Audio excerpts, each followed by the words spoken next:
राधे राधे। राधा रानी की कृपा आप सब पर सदा बनी रहे। हर हर महादेव।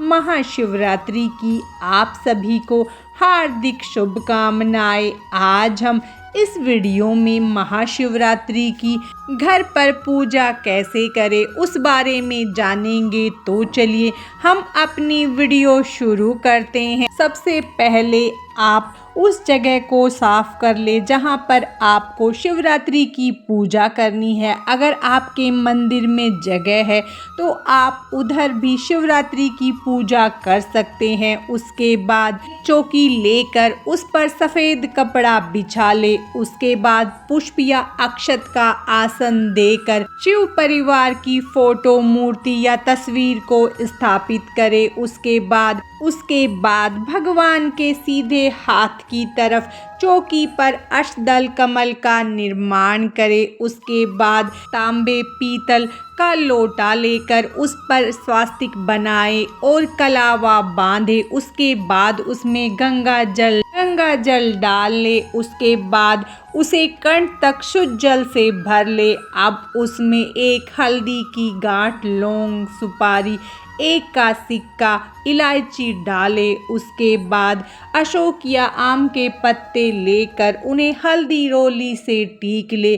फिर उनको कलश में रखे। उसके बाद उस पर पूर्ण पात्र रखे। फिर पानी वाला नारियल लेकर उस पर तिलक करे और उस पर कलावा बांधे और कलश पर रख दे।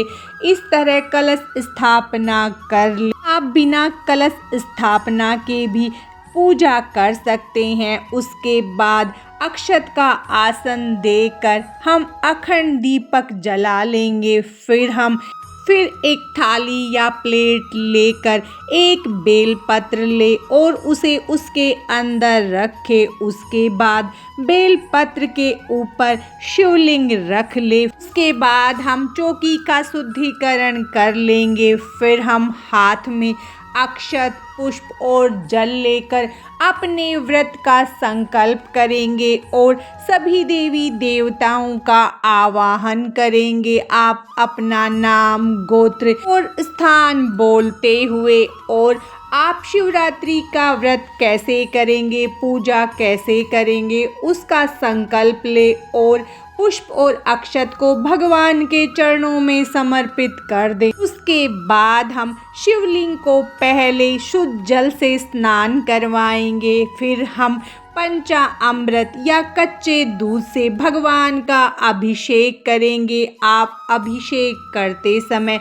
ओम नमः शिवाय मंत्र का जप करते रहें। इसके बाद हम फिर भगवान का शुद्ध जल से स्नान करवाएंगे। उसके बाद हम शिवलिंग का अच्छे से अंग पोषण कर लेंगे। उसके बाद इस जल को तुलसी को छोड़कर आप किसी भी पौधे में डाल सकते हैं। शिवलिंग का अच्छे से अंग पोषण करने के बाद हम उसे चौकी पर स्थापित करेंगे। उसके बाद फिर हम सभी भगवानों का स्नान की भावना करवाते हुए स्नान करवाएंगे। उसके बाद हम सबसे पहले हम गणेश भगवान का पूजन करेंगे। उन्हें रोली से तिलक करेंगे। फिर अक्षत समर्पित करेंगे।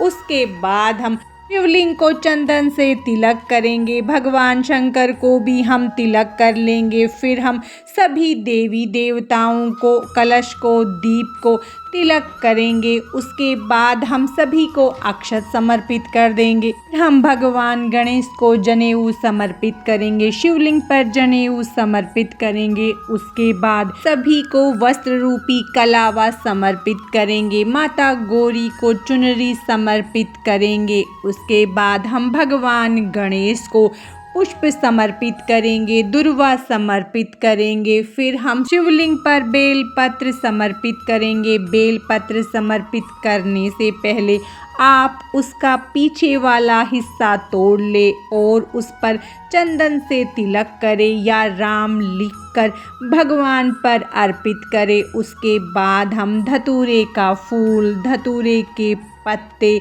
धतूरे का फल, भांग, मदार के फूल, समी पत्र भगवान शंकर को समर्पित करेंगे। आप बेल पत्र 7, 11 जितना भी हो समर्पित कर सकते हैं। उसके बाद हम भगवान शंकर को सफ़ेद फूल समर्पित करेंगे।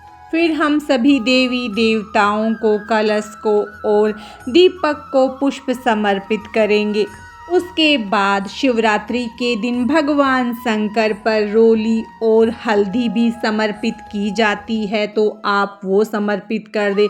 उसके बाद हम गुलाल और अबीर समर्पित करेंगे। उसके बाद हम बेर का भोग लगाएंगे। आप किसी भी ऋतु फल का भोग लगा सकते हैं। शिवरात्रि के दिन बेर का भोग जरूर समर्पित करें। उसके बाद हम माता गौरी को सुहाग का सामान समर्पित करेंगे। उसके बाद हम दक्षिणा अर्पित कर देंगे। उसके बाद हम धूप दिखा देंगे। उसके बाद हम 1 लोटा जल लेंगे और हाथ में थोड़े से अक्षत पुष्प लेकर महाशिवरात्रि व्रत की कथा सुनेंगे या पढ़ेंगे। कथा सुनने के बाद हम हाथ के अक्षत और पुष्प को भगवान को समर्पित कर देंगे। शिव चालीसा का पाठ करें। उसके बाद हम पहले भगवान गणेश की आरती, फिर भगवान शंकर की आरती करेंगे। फिर हाथ जोड़कर भगवान से पूजा में हुई गलतियों के लिए क्षमा याचना करें और भगवान से प्रार्थना करेंगे कि वो घर में सुख, शांति और समृद्धि हमेशा बनाए रखें। शाम को भी आप इसी तरह से पूजन करें और आप 4 पहर की पूजा भी कर सकते हैं। उसके बाद अगले दिन आप व्रत का पारण करें और चौकी का विसर्जन भी अगले दिन करें। अगले दिन हम चौकी का विसर्जन कैसे करें उस बारे में जान लेते हैं। आपने जो ये भोग समर्पित किया है उसको सभी में बांट दे। उसके बाद दीपक शांत होने के बाद इसे उठा ले। फिर हम कलश का जल पूरे घर में छिड़क देंगे और बचा हुआ जल हम पौधों में डाल देंगे। फूल पत्ते जो हमने अर्पित किए हैं उन्हें आप जल विसर्जन कर दे या भूमि विसर्जन कर दे। दक्षिणा हम किसी को दान में दे देंगे और जो सुहाग का सामान हमने समर्पित किया है आप उसमें से कुछ रख ले और कुछ आप किसी को दान दे दे। जल का लोटा जिससे हमने कथा सुनी है उससे हम सूर्य देव को अर्घ्य दे देंगे। आज की इस वीडियो में बस इतना ही। अगर आपको मेरी महाशिवरात्रि की पूजा विधि की ये वीडियो पसंद आई है तो इसे लाइक करें, शेयर करें और चैनल को सब्सक्राइब करें और कमेंट्स में हर हर महादेव जरूर लिखें। भगवान शंकर और माता पार्वती की कृपा आप सब पर सदा बनी रहे। हर हर महादेव। राधे राधे।